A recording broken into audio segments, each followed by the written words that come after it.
जय हिंद दोस्तों, आप सभी का आर ग्लोबल स्टडी पॉइंट में स्वागत है। आप सबका जो 22,010 वैकेंसी है वो बहुत जल्दी आप सबको दिख जाएगी। ये 10 अगस्त से पहले आप सबको ये वैकेंसी आ जाएगी। इसीलिए हम जो 22,010 वैकेंसी के लिए रोज़ का रोज़ 40 क्वेश्चन का प्रैक्टिस सेट लेके आ रहे हैं। चलिए क्वेश्चन स्टार्ट करते हैं। हाँ, कल का ये जो आप सबको कमेंट में बोले थे आंसर करने के लिए, ये 40 नंबर का HW दिए हुए थे। तो इसमें कह रहा भारत के राष्ट्रपति का त्यागपत्र किसे संबोधित करता है। तो भारत का राष्ट्रपति अपना त्यागपत्र उपराष्ट्रपति को, उपराष्ट्रपति भारत के राष्ट्रपति को त्यागपत्र देता है। चलिए क्वेश्चन नंबर 1 से स्टार्ट करते हैं। क्वेश्चन नंबर 1 कह रहा है भारत में सबसे पहले किस राज्य ने जल जीवन हरियाली अभियान शुरू किया था। भारत में सर्वप्रथम किस राज्य ने सर्वप्रथम जल जीवन अभियान शुरू किया था।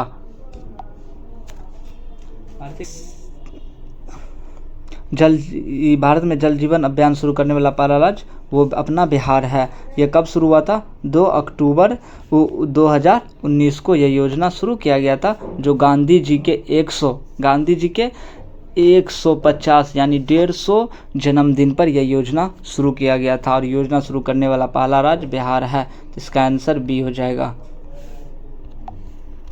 क्वेश्चन नंबर 2 कह रहा है 1857 के क्रांति के समय बिहार से विद्रोह का नेतृत्व किसने किया था। तो बिहार से विद्रोह का नेतृत्व कुंवर सिंह, नाना साहब, तात्या टोपे या लक्ष्मीबाई। तो अच्छे नाना साहब कहाँ से किए थे? तो नाना साहब कानपुर से नाना साहब किए थे, और तात्या टोपे भी कानपुर से। लक्ष्मीबाई झांसी से रानी लक्ष्मीबाई। कुंवर सिंह बिहार के जगदीशपुर से कुंवर सिंह किए थे। और कुंवर सिंह जब मर गए थे, कुंवर सिंह का मृत्यु हो गया था, तो उसका भाई कुंवर सिंह के बाद उसका भाई अमर सिंह ने संभाला था। इसका आंसर क्या हो जाएगा? आंसर ए।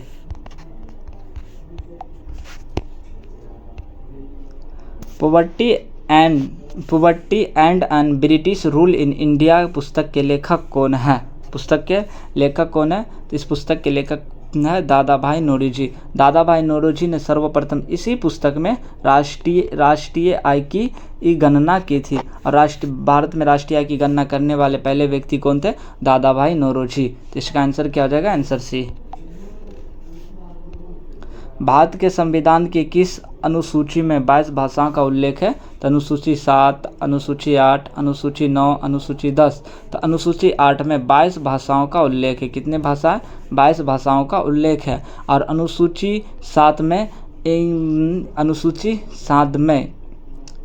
में है कि राज्य सूची, संघ सूची, समवर्ती सूची यानी सत्ता का विकेंद्रीकरण अनुसूची 7 में है। तो इसका आंसर क्या हो जाएगा? Answer B.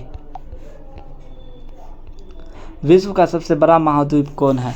विश्व का सबसे बड़ा महाद्वीप अफ्रीका, एशिया, अमेरिका, उत्तरी अमेरिका या ऑस्ट्रेलिया। तो विश्व का सबसे बड़ा महाद्वीप एशिया महाद्वीप है। और विश्व में सबसे अधिक देश किस महाद्वीप में है? तो अफ्रीका महाद्वीप में सबसे अधिक देश है। और ऑस्ट्रेलिया महादेश इसे प्यासी भूमि का देश भी कहा जाता है। रेड इंडियन, अमेरिका में रहने वाले व्यक्ति को रेड इंडियन कहा जाता है। तो इसका आंसर क्या हो जाएगा? Answer B. भारतीय राष्ट्रीय कांग्रेस की स्थापना किस वर्ष हुई थी? तो भारतीय राष्ट्रीय कांग्रेस की स्थापना किस वर्ष हुई थी? 1885 और 1905, 1920 या 1947? 1947 में 15 अगस्त 1947 को देश आज़ाद हो गया था। 1920 में असहयोग आंदोलन, 1905 में बंगाल विभाजन हो, और 1885 में A.O. ह्यूम ने मुंबई में गोकुलदास तेजपाल संस्कृत कॉलेज, कौन सा कॉलेज? गोकुलदास तेजपाल संस्कृत कॉलेज में मुंबई में 1885 में A.O. ह्यूम ने भारतीय राष्ट्रीय कांग्रेस की स्थापना किया था। और भारतीय राष्ट्रीय कांग्रेस के प्रथम अध्यक्ष कौन थे? W.C. बनर्जी भारतीय राष्ट्रीय कांग्रेस के प्रथम अध्यक्ष थे। इसका आंसर क्या हो जाएगा? आंसर ए। क्वेश्चन नंबर 7, बिहार राज्य का कुल क्षेत्रफल कितना है? तो बिहार का कुल क्षेत्रफल कितना है? तो बिहार राज्य का कुल क्षेत्रफल 94,163 वर्ग किलोमीटर है। इसका आंसर ए हो जाएगा। मान लीजिए ये अपना बिहार हो गया,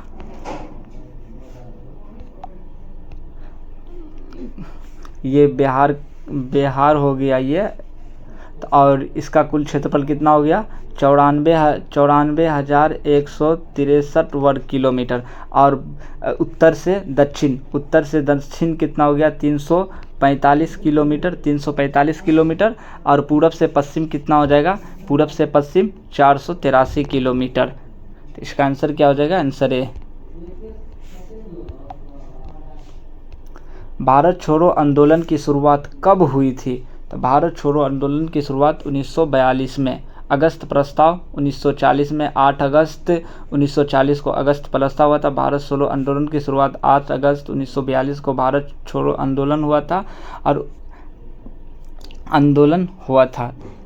इसका आंसर क्या हो जाएगा? Answer B. क्वेश्चन नंबर 9 कह रहा है कि विदेश में भारत का प्रतिनिधित्व करने वाले पहले आधुनिक व्यक्ति कौन थे? विदेश में भारत का प्रतिनिधित्व करने वाले पहले आधुनिक व्यक्ति कौन थे? चलिए दोस्तों, इसका आंसर देखते हैं क्या हो जाएगा। तो सरदार पटेल या डॉक्टर राजेंद्र प्रसाद, स्वामी विवेकानंद या सुभाष चंद्र बोस। तो इसका आंसर हो जाएगा स्वामी विवेकानंद। स्वामी विवेकानंद जी ने 1893 ईस्वी में अमेरिका के शिकागो में जब इसने अपना भाषण दिया कि मेरे भाइयों और बहनों, तो वहाँ के सभी लोगों ने तालियों के गड़गड़ाहट से इसका शुरुआत किया। तो इसका आंसर हो जाएगा आंसर सी। आप सभी को अच्छे से पढ़ लेना है और ये स्वामी विवेकानंद जी के बारे में। चलिए दोस्तों, इसका आंसर देखते हैं 10 का। राष्ट्रीय विकास परिषद की स्थापना कब की गई थी? राष्ट्रीय विकास परिषद की स्थापना कब की गई थी? 1950 में, 1952, 1956 या 1960 में? तो इसका आंसर हो जाएगा 1952 में राष्ट्रीय विकास परिषद NDC की स्थापना किया गया था। आंसर हो जाएगा आंसर बी।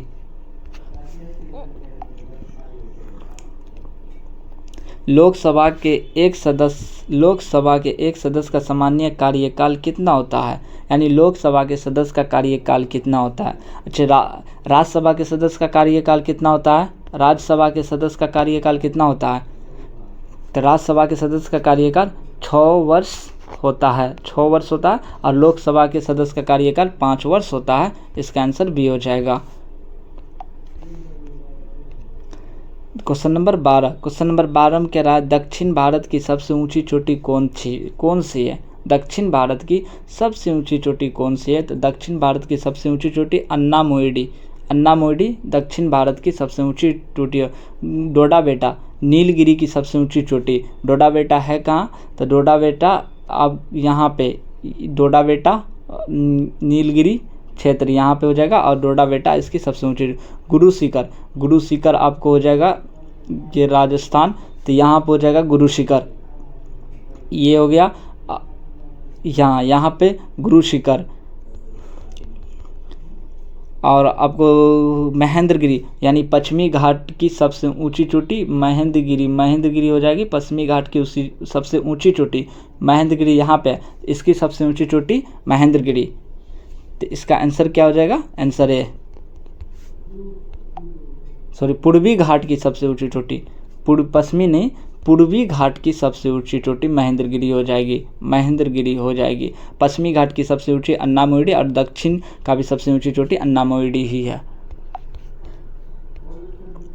हड़प्पा सभ्यता की खोज किसने की थी? हड़प्पा सभ्यता की खोज किसने की थी? हड़प्पा की खोज दयाराम साहनी ने सर्वप्रथम हड़प्पा सभ्यता का खोज ही किया गया था। हड़प्पा किस नदी के किनारे है? तो हड़प्पा रावी नदी के किनारे है। और हड़प्पा का खोज कब हुआ था? तो 1921 में हड़प्पा का खोज दयाराम साहनी ने किया था। मोहनजोदड़ो का खोज राखड़दास बनर्जी ने मोहनजोदड़ो का खोज किया था 1922 में। अलेक्जेंडर कनिंघम को भारतीय पुरातात्विक का जनक कहा जाता है? तो इसका आंसर क्या हो जाएगा? आंसर ए। चोल राज की राजधानी कहाँ स्थित थी?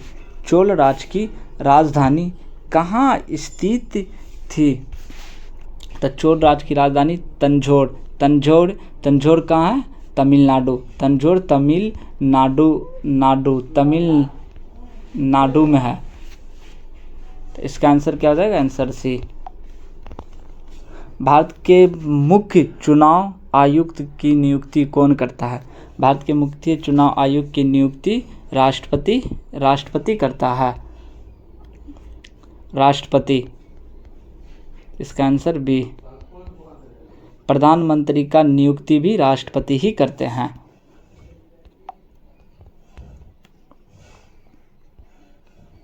क्वेश्चन नंबर 16 कह रहा है चंद्रगुप्त मौर्य के दरबार में आने वाले ग्रीक यात्री कौन थे? चंद्रगुप्त मौर्य के दरबार में कौन आए थे? मेगास्थनीज के पुस्तक का नाम क्या है? इंडिका के लेखक कौन है? मेगास्थनीज। और चंद्रगुप्त दरबार में आने वाले मेगास्थनीज ही थे। तो इसका आंसर क्या हो जाएगा? आंसर ए। क्वेश्चन नंबर 17 संयुक्त राष्ट्र संघ यानी यूएन की स्थापना कब हुई थी? संयुक्त राष्ट्र संघ की स्थापना कब हुआ था? तो संयुक्त राष्ट्र संघ की स्थापना जब द्वितीय विश्व युद्ध 1939 से 1945 के बीच हुआ था। इसी के शांति के लिए 1945 में यूएन की स्थापना किया गया था, यानी संयुक्त राष्ट्र संघ की स्थापना किया गया था। इसका संयुक्त राष्ट्र संघ 24 अक्टूबर 1945 में। इसका आंसर क्या हो जाएगा? Answer B. क्वेश्चन नंबर 18 पौधे में जल का परिवहन किस ऊतक द्वारा होता है? पौधे में जल का परिवहन किस ऊतक द्वारा होता है? तो पौधे में जल का परिवहन जाइलम ऊतक द्वारा किया जाता है। इसका जाइलम ऊतक हो जाएगा। जाइलम का परिवहन किया जाता है, मतलब जाइलम जल का परिवहन होता है और फ्लोएम खाद्य पदार्थ का परिवहन फ्लोएम से होता है। और जाइलम एक जटिल फ्लोएम और जाइलम जटिल ऊतक है और इससे एक ही दिशा में होता है या चारों दिशा में होता है फ्लोएम से। तो इसका आंसर बी हो जाएगा। मेजर ध्यानचंद का संबंध किस खेल से है? मेजर ध्यानचंद का संबंध हॉकी से, क्रिकेट से, फुटबॉल या टेनिस से? तो मेजर ध्यानचंद का संबंध हॉकी से है। किस खेल से है? तो हॉकी से। केन विलियमसन जो अभी सन्यासी ले लिए किस देश का है? तो केन विलियमसन न्यूजीलैंड का है। क्वेश्चन नंबर 20 चक्रवात या आंधी के समय वायु दाब पर क्या असर पड़ता है? चक्रवात या आंधी के समय वायु दाब पर क्या असर पड़ता है? तो वायु दाब तेजी से घट जाता है। वायु दाब तेजी से घट जाता है। आंसर बी हो जाएगी। क्वेश्चन नंबर 21 एक नौभुज में कुल कितनी भुजाएं होती है? एक नौभुज में कुल कितनी भुजा होती है? तो नौभुज में 9 भुजा होती है। ये नाम से ही स्पष्ट है कि आप लोग बता सकते हैं कि नौभुज में 9 भुजा, और से अष्टभुज में 8 भुजा और षष्ठभुज में 6 भुजा होता है। तो इसका आंसर क्या हो जाएगा? Answer C. क्वेश्चन नंबर 22 किसी पदार्थ का ठोस अवस्था से सीधे गैस अवस्था में बदलने की प्रक्रिया क्या कहलाता है? यानी ठोस अवस्था से गैस अवस्था में बदलना ऊर्ध्वपातन कहलाता है। सब्लिमेशन कहलाता है। और संघनन किसी गैस से द्रव बनना संघनन कहलाता है। वाष्पीकरण यानी द्रव से गैस बनना वाष्पीकरण कहलाता है। हिमानीकरण द्रव से ठोस यानी जमना, बर्फ का जमना हिमानीकरण कहलाता है। तो इसका आंसर बी हो जाएगा। प्रधानमंत्री जनधन योजना की शुरुआत किस वर्ष हुई थी? प्रधानमंत्री जनधन योजना की शुरुआत किस वर्ष की गई थी? प्रधानमंत्री जनधन योजना की शुरुआत 2014 में जनधन योजना की शुरुआत किया गया। अगर तारीख पूछे तो 28 अगस्त। क्या हो जाएगा? 28 अगस्त तारीख पूछा जाए तो इसका आंसर क्या हो जाएगा? आंसर ए। क्वेश्चन नंबर 24 विदेशी आंदोलन किस ऐतिहासिक घटना के विरोध में शुरू हुआ था? स्वदेशी आंदोलन बंगाल विभाजन के विरुद्ध में किया गया था। बंगाल विभाजन कब हुआ था? 1905 में। बंगाल विभाजन के समय भारत का वायसराय कौन था? तो कैनिंग। कौन था? तो कैनिंग भारत का वायसराय था। तो इसका आंसर क्या हो जाएगा? Answer B. जालियांवाला बाग हत्याकांड कब हुआ था? 13 अप्रैल 1919 में जालियांवाला बाग हत्याकांड। असहयोग आंदोलन 1922 में असहयोग आंदोलन किया गया था। रोलेक्ट एक्ट 1919 में रोलेक्ट एक्ट आया था। इसका आंसर क्या हो जाएगा? Answer B. क्वेश्चन नंबर 25, भारतीय संविधान में समवर्ती सूची का अवधारणा किस देश से लिया गया है? तो समवर्ती सूची किस देश से लिया गया है? तो समवर्ती सूची ऑस्ट्रिया से लिया गया है। और अमेरिका से मौलिक अधिकार आयरलैंड से डीपीएसपी आयरलैंड से लिया गया है। कनाडा से राज्यपाल और अपशिष्ट शक्ति कनाडा से लिया गया है। इसका आंसर क्या हो जाएगा? Austria. Answer C. Question number 26, Bharat Ratna से सम्मानित होने वाली देश की पहली महिला कौन है? तो भारत रत्न से सम्मानित होने वाली देश की पहली महिला इंदिरा गांधी। Answer B. मानस वन्यजीव अभयारण्य किस राज्य में है? मानस वन्यजीव अभयारण्य असम में है। मानस वन्यजीव अभयारण्य असम में। बिहार में वाल्मीकि राष्ट्रीय उद्यान। वाल्मीकि राष्ट्रीय उद्यान कहाँ है? बिहार में है। इसका आंसर क्या हो जाएगा? आंसर है। विश्व जल दिवस हर साल किस तारीख को मनाया जाता है? तो विश्व जल दिवस 22 मार्च को मनाया जाता है। 22 मार्च को ही बिहार दिवस मनाया जाता है। बिहार दिवस भी 22 मार्च को मनाया जाता है। पृथ्वी दिवस कब मनाया जाता है? तो 22 अप्रैल को पृथ्वी दिवस मनाया जाता है। विश्व पर्यावरण दिवस 5 जून को मनाया जाता है। 16 सितंबर को ओजोन दिवस 16 सितंबर को मनाया जाता है। तो इसका आंसर क्या हो जाएगा? आंसर है। प्रसिद्ध संगीतकार तानसेन का मकबरा कहाँ है? तो तानसेन का मकबरा कहाँ है? तो तानसेन का मकबरा ग्वालियर। तानसेन किसके दरबार में रहते थे? तो अकबर के दरबार में तानसेन रहते थे। तो इसका आंसर क्या हो जाएगा? Answer B. Question number 3, Agra के किले में मोती मस्जिद का निर्माण किसने किया था? आगरा के किले में मोती मस्जिद का निर्माण किसने किया था? तो आगरा किले में शाहजहां ने आगरा के किले में मोती मस्जिद का निर्माण किया था। और दिल्ली के किले में मोती मस्जिद का निर्माण किसने किया था? दिल्ली के किले में मोती मस्जिद का निर्माण किसने किया था? तो औरंगजेब ने। तो इसका आंसर क्या हो जाएगा? Answer B. पुनीत सागर अभियान किस संस्था द्वारा देशव्यापी स्तर पर किया गया है? पुनीत सागर अभियान एनसीसी द्वारा चलाया गया है। आंसर बी हो जाएगा। विदेश मंत्री द्वारा आयोजित रायसीना डायलॉग का मुख्य केंद्र कहाँ है? अच्छा, रायसीना की पहाड़ी है कहाँ पे, ये बताइए। तो पहले रायसीना की पहाड़ी हो जाएगी दिल्ली में। तो इसका आंसर भी दिल्ली ही हो जाएगा। आपको रायसीना पता है कहाँ है? तो इसका आंसर भी आपको पता है। अच्छा, राष्ट्रपति का भवन राष्ट्रीय भवन किस पहाड़ी पर है? तो रायसीना के पहाड़ी पर ही है। क्वेश्चन नंबर 33 देखते हैं। भारत की अध्यक्षता में हुई G20 शिखर सम्मेलन का मुख्य विषय क्या था? अच्छा, G20 शिखर सम्मेलन भारत में हुआ था क्या? कब हुआ था? तो G20 भारत में 2023 में G20 शिखर सम्मेलन हुआ था। और इसका मुख्य उद्देश्य था one earth one family one future और वसुवैध कुटुंबकम, ए बी दोनों। इसका आंसर क्या हो जाएगा? ए बी दोनों हो जाएगा। सी, आंसर सी। राष्ट्रीय सुरक्षा दिवस भारत में कब मनाया जाता है? राष्ट्रीय सुरक्षा दिवस कब मनाया जाता है? तो राष्ट्रीय सुरक्षा दिवस 4 मार्च को मनाया जाता है। 8 मार्च को अंतर्राष्ट्रीय महिला दिवस मनाया जाता है। इसका आंसर क्या हो जाएगा? आंसर ए।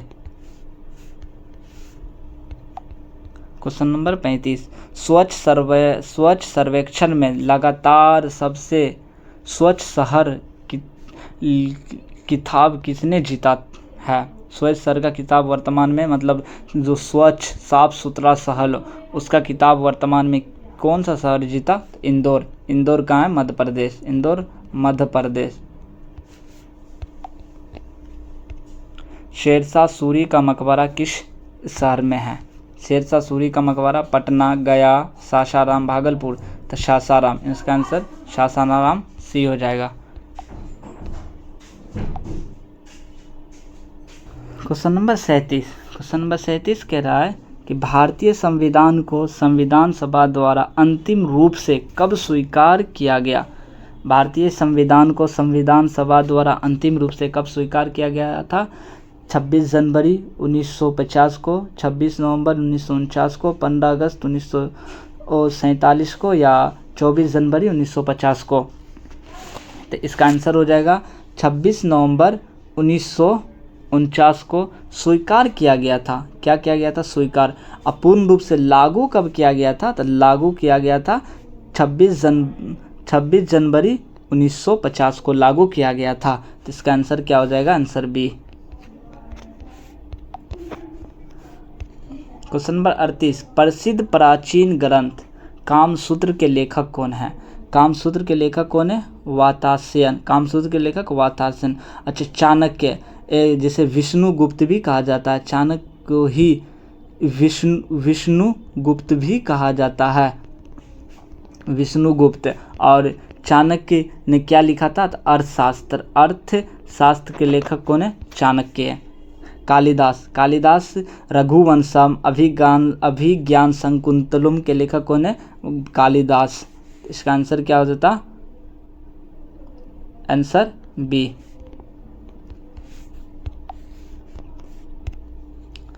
क्वेश्चन नंबर 39 में भारत और चीन के बीच की अंतर्राष्ट्रीय सीमा रेखा को क्या कहा जाता है? भारत और चीन के अंतर्राष्ट्रीय सीमा रेखा को रेड क्लिफ रेखा, डुरंट रेखा, मैकमोहन रेखा या मैग्नीशियन रेखा। रेड क्लिफ रेखा भारत यानी इंडिया और पाक के बीच कौन सा है? तो रेड क्लिफ रेखा। पाक के बीच रेड क्लिफ रेखा। डुरंट रेखा पाक प्लस अफगानिस्तान प्लस इंडिया, ये दोनों के बीच भी है और ये दोनों के बीच भी है। मैकमोहन रेखा भारत और चीन के बीच। इसका आंसर क्या हो जाएगा? आंसर सी, मैकमोहन रेखा। क्वेश्चन नंबर 40 में 2011 के जनगणना के अनुसार बिहार का कुल साक्षरता दर कितना है? तो ये क्वेश्चन आप सबके लिए HW में छोड़ देते हैं और कल आप सब इसका कमेंट में आंसर कर दीजिएगा। ये आप सबके लिए HW में है, कमेंट में आंसर बता दीजिएगा। और नए होते कल तो हम इसका आंसर बता ही देंगे। और 1-2 क्वेश्चन और वो आप सबके लिए दे के जा रहे हैं कि बिहार में सबसे अधिक साक्षरता वाला जिला कौन सा है, यानी सबसे अधिक साक्षरता वाला जिला कौन सा है और सबसे कम साक्षरता वाला जिला कौन है। ये 2 क्वेश्चन भी आप सबके लिए है। तो यहाँ से क्लास ख़त्म करते हैं आप सबका। ये आप सबके लिए HW हो गया। क्लास आप सबको अगर अच्छा लगे तो लाइक शेयर सब्सक्राइब कर दीजिएगा।